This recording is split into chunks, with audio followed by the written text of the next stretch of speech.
Channel 5 Tamil நேயர்களுக்கு வணக்கம். இன்னைக்கு நம்ம என்ன டாபிக் பார்க்க போறோம்னு பார்த்தீங்கன்னா, உலகத்தையே மிரள வைக்கக்கூடிய ஒரு அமானுஷ்யம் நிறைந்த ஒரு அபூர்வமான ஒரு நிகழ்ச்சி தான். அதாவது இந்த உலகமே அழிவை நோக்கி அப்படிலாம் எந்த ஒரு சம்பவமும் கிடையாது. இன்னைக்கு நம்ம பார்க்க போறது உலக அளவுல திருடத் தெரியாம மாட்டிக்கிட்ட திருட்டு பசங்கள பத்தி தான் இன்னைக்கு நம்ம பார்க்க போறோம். நம்ம சூப்பர் ஸ்டார் சொல்லியிருப்பாரு, 8 8 மனுஷ வாழ்க்கையை பிரிச்சுக்கோன்னு. நான் 8 8 8 திருட்டு சம்பவங்களை பத்தி பிரிச்சு வச்சிருக்கேன். 8 விதமா 8 திருடர்களை பத்தி இந்த காணொலியில நம்ம பார்க்க போறோம். இதுல முதலாவதா என்ன பார்க்க போறோம்னா, இங்கிலாந்து நாட்டில் என்ன பண்ணியிருக்காங்க, ஒரு ஹஸ்பண்ட் அண்ட் ஒய்ஃப் என்ன பண்ணியிருக்காங்க, ரொம்ப நாள் பணத்தை சேர்த்து வச்சு டூர் போகணும், வெக்கேஷன் எங்கேயாச்சும் போகணும் ஐடியா பட்டு இருந்திருக்காங்க. அதுக்கான நேரம் வந்துருச்சு. அவங்களும் அந்த ஆர்வத்தில் கிளம்பி போக போகிறோம் அப்படின்றதுல வீடு அப்படியே இருக்கிற மேனி ஒட்டடை எங்கிட்ட போட்டு துணியெல்லாம் அங்கங்கே போட்டு அப்படியே கிளம்பி போயிடுறாங்க, வீட்டை லாக் பண்ணிட்டு. இந்த நேரம் பார்த்தா நம்ம ஹீரோ என்ட்ரி கொடுக்குறாரு அந்த வீட்டுக்குள்ள. நல்லா கிடைச்ச வரைக்கும் லாபம், சுருட்டிட்டு போயிடலாம் அப்படின்ற எண்ணத்தோட தலையை வீட்டுக்குள்ள குதிக்க அங்கே தான் ஒரு அழகான காதல் பிறக்குது. பெண்ணெல்லாம் கிடையாது, அந்த வீட்டு மேலே அவனுக்கு லவ் வந்துருச்சு. சரி, இப்படி ஒரு அழகான வீடு இருக்கே, இது அப்படி கந்த குளமாக போட்டு வச்சுட்டு போயிட்டாங்களே அப்படின்னு ஒரு எண்ணத்தில் சரி இந்த வீட்டை க்ளீன் பண்ணுவான்னு சொல்லிட்டு வீட்டெல்லாம் க்ளீன் பண்ணி சுத்தம் பண்ணி கிச்சன்லேருந்து பாத்ரூம் வரைக்கும் எல்லாத்தையும் அப்படியே சுத்தப்படுத்தி பளிச்சுன்னு வச்சுட்டு, சரி சுத்தப்படுத்திட்டா ஏன்னா திருடிட்டு போனால் ஒரு 2 நாள் தங்கிட்டு போவோம்னு 2-3 நாள் தங்கினவன் 2 3 ஆச்சு, 3 4 ஆச்சு, 4 5 ஆச்சு, அப்படியே தங்கிட்டே இருந்துட்டான். கடைசியாக வெக்கேஷன் போனவங்களே திரும்ப வந்துட்டாங்க.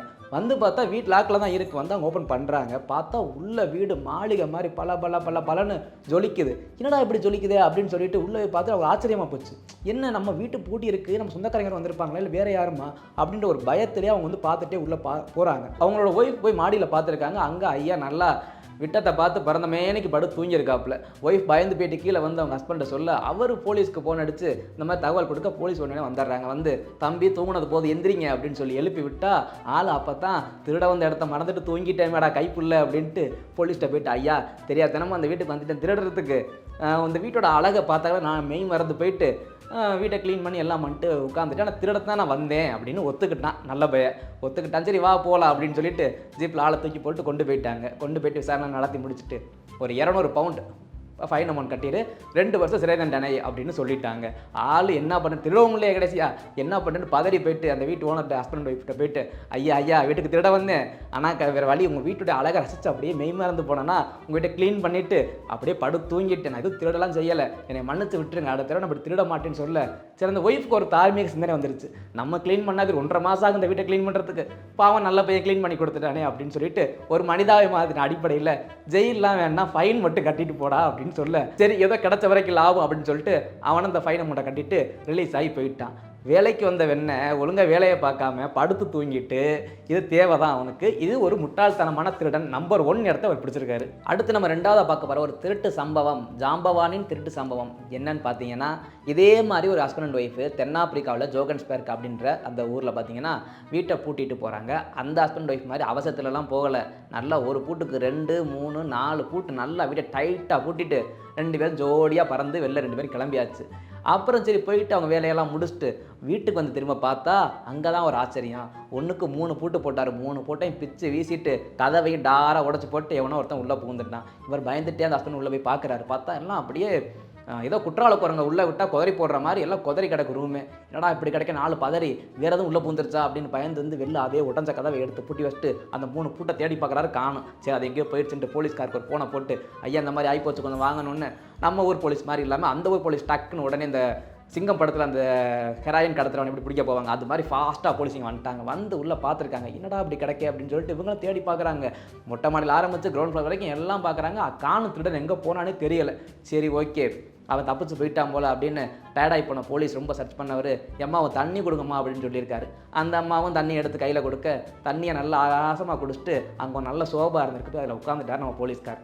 உட்காந்தவர் சும்மா இல்லாமல் அந்த அம்மாவை பார்த்து, ஏம்மா நல்ல வீட்டை மட்டும் லோனு நிறையா போட்டிருப்பேன் போலே, லட்சக்கணக்கில் கொடிக்கல வீட்டை சூப்பராக கட்டி வச்சிருக்கேன், சோபா மட்டும் கிழிஞ்ச சோபா வாங்கி போட்டிருக்கேன், ஒரு மாதிரி குஷன்லாம் உட்காரும் போது வலிக்குதே, டம்முன்னு தூக்கி போடுதே அப்படின்னு சொல்ல, என்ன சார் இப்படி சொல்லிட்டீங்க, எங்கள் சோபா எப்படிப்பட்ட சோபா தெரியுமா, எங்கள் ஊர் வசந்தன் அண்ணாச்சி கடையில் வாங்கின சோபா ஆச்சா ஊச்சான்னு பெருமை பேசிட்டு, சரி நல்ல சோபா தான் போல ஏன் சத்தம் கேட்குதுன்னு போலீஸ்கார் நல்லா உட்காந்து அழுத்தி பார்த்தா நம்ம திருட்டு ஜாம்பவான் அடியில் விழுந்திருக்காரு. அங்கே என்னடா அவன் அங்கே உட்காந்துருக்கான்னு சொல்லிட்டு கூப்பிட்டு, என்னடா இங்கே என்னடா பண்ணுறேன்னு கேள்வி கேட்க, ஐயா நான் திருட வந்தவங்க ஐயா, திருடிட்டு வெளியே போனேன், கும்பிட போன தெரியும், குறுக்க வந்த மாதிரி ஓனர் வந்துட்டார், வீட்டோட ஓனர், எனக்கு என்ன பண்ணுறேன்னு தெரில, பயந்து போய் சோபாக்கில் சொருகிட்டேன் அப்படின்னு சொல்ல, அப்படியாப்பா வான்னு சொல்லி 2 அப்பு கொடுத்துட்டு வா மாமியார் வீட்டுக்கு போவோம் மருமகனேன்னு சொல்லி போலீஸ்கார் தரன்னு இழுத்துட்டு போயிடுறாரு.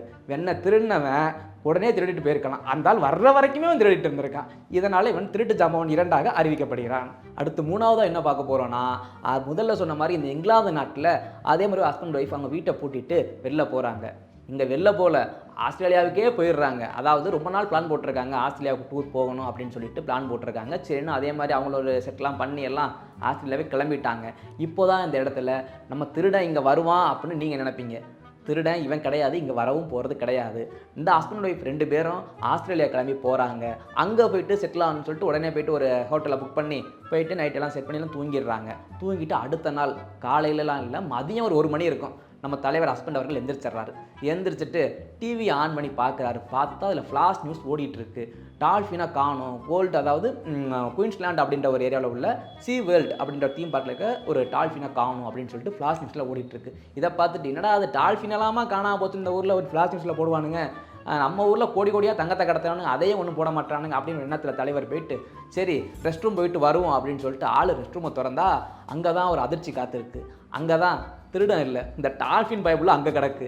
பதறி போனவர் எப்படா டால்ஃபின் இங்கே வந்துச்சு அப்படின்னு சொல்லிட்டு சரி நம்ம பொண்டாட்டி தூக்கிட்டு வந்திருப்பாளோ எங்கேயும் போயேன்னு சொல்லிட்டு ஒடியாந்து பொண்டாட்டி எழுப்பிட்டு எம்மா இங்கே டால்ஃபின் கிடைக்குங்க வான்னு சொல்லிட்டு அவரை கூட்டு போய் பார்த்தா 2 பேர் பார்த்து சாக்கு ஆகிறாங்க. நான் எடுத்துகிட்டு வரல நீ எடுத்துகிட்டு சொல்லி 2 பேரும் பயங்கரமாக யோசிச்சு மூளையை கசக்கி சரி வாங்க ஆளுக்கு ஒரு கப் டீயை போடுவோன்ட்டு 2 பேர் டீயை குடிச்சிட்டு யோசிச்சுட்டே இருக்காங்க. இது எப்படிங்க வந்துச்சு, எப்படி ஃப்ளாஷ் நியூஸில் ஓடிட்டு இருக்கேன், நம்ம தெரியாத நாட்டில் வந்து இருக்கமேன்னு 2 பேர் யோசிச்சுட்டு இருக்கும்போது தான் அங்கே தான் வர்றாரு நம்ம ஹீரோ.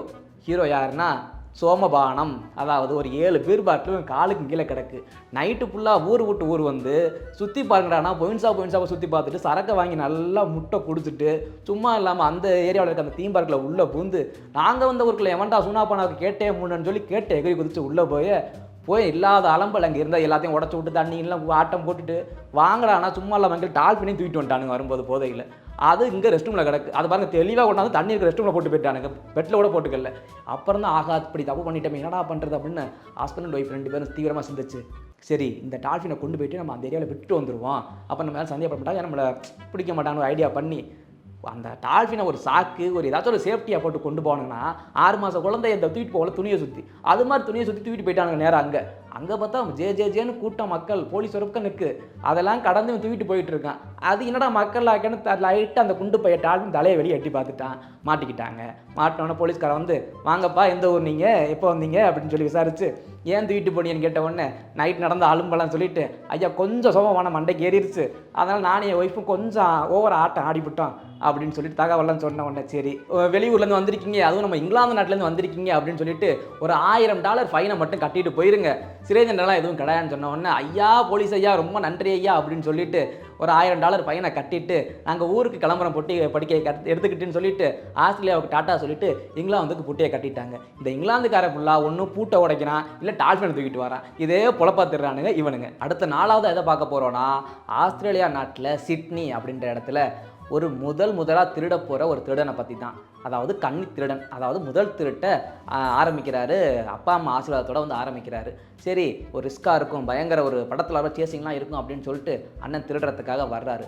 வந்து பார்த்தா ஒரு காரில் விண்டோ ஓப்பன் ஆகி உள்ளே ஒரு பேக் இருக்குது. பேக்குனாலே நம்ம என்னத்துக்கு வரோம், அங்கே பணம் இருக்குது நகை இருக்குன்னு எண்ணம் வந்துடும். அந்த கன்னி திருடனுக்கும் அப்படி ஒரு எண்ணம் வந்துருச்சு. சரி இவ்வளோ ஈஸியாக இருக்கே, பிள்ளையாருக்கு எப்படி ஞானப்பழம் கிடச்சதோ அதே மாதிரி இதுவும் ஈஸியாக நமக்கு கிடச்சிரும் போல் அப்படின்னு சொல்லிட்டு அண்ணன் போயிட்டு விண்டோக்களை கையை விட்டு பேக்கை தூக்குறாரு. தூக்கிட்டு கொஞ்சம் தான் நடந்து அப்படியே போயிட்டு இருக்கும்போது அந்த பேக்குக்கு ஓனர் டக்குன்னு பார்த்துறாரு. பார்த்துட்டு திருடன் கத்த உடனே நம்ம ஊரில் மாதிரி அந்த ஒரு ஆளுகள் என்ன அப்படியே கூட்டமாக சேர்றானுங்க, அப்படியே ஓடுறானுங்க, இவரோட சேர்ந்து அந்த ஓனரோட சேர்ந்து ஓடுறானுங்க. இப்போனா தலைஞ்சரிக்க ஓடுறான், அப்படியே ரேஸில் ஓடுற மாதிரி ஓடுறான். அவங்களும் பின்னாடி விரட்டிட்டு ஓடுறாங்க. ஓடிட்டு இருக்கும்போதே கூட்டத்தில் ஒரு 30 பேர் ஓடுறான். அப்படிங்கும்போது ஓனர்கிட்ட கேட்குறானுங்க என்னங்க இருக்குது அந்த பேக்கில், ஏங்க அப்படி விரட்டுறீங்க அப்படின்னு கேட்கும்போது உள்ள பணம் எதுவும் இருக்கா அப்படின்னு கேட்ட உடனே இல்லை அதை விட விலை மதிக்க முடியாதுன்னு சொன்ன உடனே ஒரு 10 பேர் ரொம்ப வேகம் எடுக்கிறான், இன்னும் வேகமாக விரட்டுறான் அவனை. இன்னொரு 20 பேரில் இன்னொருத்த மறுபடியும் கேட்குறான் அப்படி பணத்தை காட்டில் என்னங்க விலை மதிப்பு, தங்கம் நகை வயிறு அதுவும் இருக்கா, அதை காட்டிலும் விலை மதிப்பு அப்படின்னு சொன்னால் இன்னும் 10 பேர் இன்னும் வேகம் எடுத்து ஓடுறான். ஓடிட்டே இருக்கானுங்க. அடுத்த 10 பேர் எங்க தங்கம் நகை வைரம் இதை தாண்டி வேறு என்னங்க இருக்க போகுது, அப்படி என்னங்க கேட்டோன்னே அது வந்து மதிப்பே கிடையாது, அந்த அளவுக்கு விலை மதிப்புன்னு சொன்னோடனே ஜமைக்கா ஓட்டப்பந்தய வீரர் நம்ம உசேன் போல்ட் அவரை மாதிரி இந்த 10 பேரும் ஓட்ட எடுத்து ரேஸில் ஓடுறவனை விரட்டி அவனுங்க பாட்டில் அவனை விரட்டி ஓடிட்டு இருக்கானுங்க. அந்த திருடன் ஓடிட்டு இருந்தவன் பின்னாடி திரும்பி பார்க்குறான் யார் வர்றானுங்களா வரலையா அப்படின்னு சொல்லிட்டு. சரி யாரும் வரல அப்படின்னு சொல்லிட்டு ஒரு பார்க்கு பக்கத்தில் போயிட்டு கொஞ்சம் நேரம் உட்காந்து அப்படியே மூச்சு வாங்கிட்டு இருக்கான். மூச்சு வாங்கும்போது தான் பார்த்தா இந்த 30 பேர் வந்தாங்களே சுத்து போட்டானுங்க அப்படியே நம்மால். இவன் நடுவில் நிற்கிறான், அவன் சுத்து போட்டாங்க 30 பேர் அப்படியே அவனே வெறி கொண்டு பார்க்குறாங்க. இவன் நடுவில் என்னவன் வேங்கமாவன் ஒத்தையில் நிற்க திருடு இருந்தால் மொத்தமாக வாங்கலன்ட்டு ஒரு வீராப்பில் நின்றுட்டு இருக்கான். அந்த 30 பேர் காப்பாற்ற வந்தவன் இல்லை, அந்த பையை பிடிக்கிட்டு ஓட வந்தவன். இவன் சுற்றி நிற்கிறானுங்க. அப்போ அந்த ஓனர் வந்துட்டார், தவி வந்துட்டார். அவர் பக்கத்தில் வந்த உடனே ஐயா ஓனர், ஐயா பேக்குக்கு ஓனர், இப்போ சொல்லுங்கள் அந்த பேக்கில் என்ன இருக்குது அப்படி விலை மதிக்க முடியாது என்னன்னு கேட்ட உடனே அவன் ஐயா அந்த பேக்குக்குள்ளே 3 பாம்பு இருக்குங்க ஐயா அப்படின்னு சொன்ன உடனே இவன் பாம்பு இருக்கான்னு சொல்லிட்டு அந்த பேக் அப்படியே கீழே போட்டுறான். போட்ட உடனே 3 பாம்பு வெளில எட்டி பார்க்குது. பாம்பை கண்டா படையே நடுங்க. இதில் ஆஸ்திரேலியா கரப்பட்ட விதிவிலக்கா அவனும் தலைதறிக்க 30 பேரும் ஓடி போயிட்டான். ஓடினால இந்த 3 பாம்பில் ஒரு பாம்பு இவனை கையிலே போட்டுருச்சு. போட்ட உடனே ரொம்ப ஆள் இதாக சிவியர் ஆயிடுச்சு கேஸ். உடனே போலீஸ்லாம் வந்துட்டாங்க.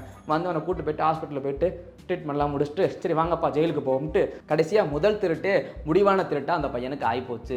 ஏன்டா பேக்கில் பணத்தை வைங்கன்னா பாம்பை வச்சு அவனுடைய முதல் பணியையே நிரந்தரமாக மூடிட்டாரு அந்த பேக்கோட ஓனர். அடுத்த 5வது எதை பார்க்க போகிறோம் அப்படின்னு பார்த்தீங்கன்னா நீங்கள் கேட்கலாம் ஏன்னா எப்போ பார்த்தாலும் ஆஸ்திரேலியா இங்கிலாந்தே சொல்லிக்கிட்டு இருக்கேன், நம்ம ஒரு நாட்டு பக்கம் வான்னு சொல்லிட்டு. நம்ம பங்காளி நாடான சைனாவை பற்றி பேசுவோம். சைனா நாட்டில் பார்த்தீங்கன்னா சென்ஜாங் அப்படின்ற ஊரில் பார்த்தீங்கன்னா அங்கே தான் வரார் நம்ம ஹீரோ என்ட்ரியை கொடுத்துட்டு. சாங் அவர் பேர் வந்து மிஸ்டர் சாங். அந்த நபர் என்ன பண்ணுறாரு அப்படின்னா சரி இந்த ஊருக்கு புதுசாக வந்திருக்கான், நம்மளை யாருக்கு தெரியாது, நம்ம திருட்டு பணியை இங்கேருந்து தொடரலாம் அப்படின்னு சொல்லிட்டு சுற்றி முற்றி பார்க்குறாரு. நல்லா பைனாக்குலர் போட்டு நம்ம வடிவேல் சார் படத்தில் பார்க்குற மாதிரி மெர்னா பீச்சில் பார்க்குற மாதிரி இவர் நல்லா சுற்றி முற்றி பார்த்துட்டு ஒரு அழகான பொண்ணு ஒன்று வருது. நம்ம ஊர் பசங்களாக இருந்தால் பொண்ணை பார்த்தா என்ன பண்ணுவான், பின்னாடியே போயிட்டு எங்கே நீங்கள் சென்னையா இன்ஸ்டா ஐடி கிடைக்குமான்னு கேட்பான். ஆனால் அவன் என்ன பண்ணிட்டான், அந்த பொண்ணு போட்டு இருந்த பேக்கை குறி வச்சுட்டான். ரைட்டு அடிச்சுதுரா லாட்ரி தூக்கிட்டு ஓடிடுவோம் அப்படின்னு சொல்லிட்டு அப்படியே கேஷுவலாக நடந்து போயிட்டு அப்படியே பேக்கை பறிச்சுட்டு ஓட ஆரம்பிச்சிட்டான். ஓடும்போது என்ன நினச்சி போயிருப்பான், இது பொண்ணு தானே விரட்டாதுன்ட்டு ஆள் கொஞ்சம் ஸ்லோ மோஷனில் ஓடிட்டான். பின்னாடி துப்பு துப்புன்னு சத்தம் கேட்டுக்கு திரும்பி பார்த்தா அந்த பொண்ணு என்னன்னா உசேன் போல்ட்டுக்கு அக்கா மைய மாதிரி அதான் விரட்டுது அந்த பொண்ணு. என்னடா இது இப்படி விரட்டுதான் இவனும் ஒட்டுமையாக ஓடி இருக்கான், கட்டணம் சட்டன்னு ஓடி இருக்கான். ஓடி போய் பார்த்துருக்கான், இது என்னடா விடாது போல் ராட்சசி இப்படி விரட்டுறான்ட்டு. சரிங்களா தம்பீர் கொண்டு போய் பார்த்துருக்கான். பெரிய பெரிய மதில் சுவர்லாம் இருந்திருக்கு, சின்ன பெருசு எல்லாம் கலந்துருக்கு அந்த மதில் சுவரில். சரி இதை தாண்டிடுவான், இப்போ ஓடுறதுல புளியாக இருக்கலாம் தாண்டதில் மானா இருக்க மாட்டான் நினச்சிட்டு அண்ணன் நல்லா பேக்கில் போயிட்டு தாண்டிடுறா செவலை அப்படின்னு அந்த பக்கம் தாண்டி விழுந்துட்டான். விழுந்துட்டு நின்றுக்கிட்டு அந்த பொண்ணு வந்து அந்த பக்கம் நின்று கத்திட்டு இருக்க ஹெல்ப்னு கத்துது. எங்கே நல்லா ஓடி வந்து இப்போ தாண்டு பார்ப்பான், தாண்டடி செவலை தாண்டடின்னு இவர்கிட்ட வந்து கத்திக்கிட்டு இருந்துட்டு கிண்டல் பண்ணிட்டு சரி நம்ம வீட்டுக்கு போவோம் அப்படின்னு சொல்லி திரும்பி பார்த்தா லைனாக ஒரு 5 போலீஸ் நிற்குது. ஆளுக்கு தூக்கி வாரி போட்டுருச்சு. போலீஸை பார்த்தா நம்ம என்ன பண்ணுவோம், மாட்டிக்கிட்டோமே ஆளுவோம் ஓடுவோம். நேராக போயிட்டு ஏன் சார் உங்களுக்கு மனசாட்சி இருக்கா, நான் ஆட்டையை போட்டு 5 நிமிஷம் கூட ஆகலை வந்து என் முன்னாடி நிற்கிறீங்க, என்ன பிள்ளை ரொம்ப இம்ப்ரூவ் ஆகிட்டீங்களான்னு போயிட்டு அவங்கள்ட்ட வாக்குவாதத்தில் ஈடுபட்டுட்டான். ஏன்டா வெண்ண இங்கே வா, அங்கே திரும்பி பாருங்க என்ன போட்டிருக்கான்னு பார்த்தா ஆட்டையை போட்டு அவன் வீட்டுக்கு போகிறான், மாமியார் வீட்டுக்கு வந்திருக்கான். போலீஸ் ஸ்டேஷன் அப்படி உங்களை வரவேற்குன்னு சொல்லி போர்டு இருக்குது.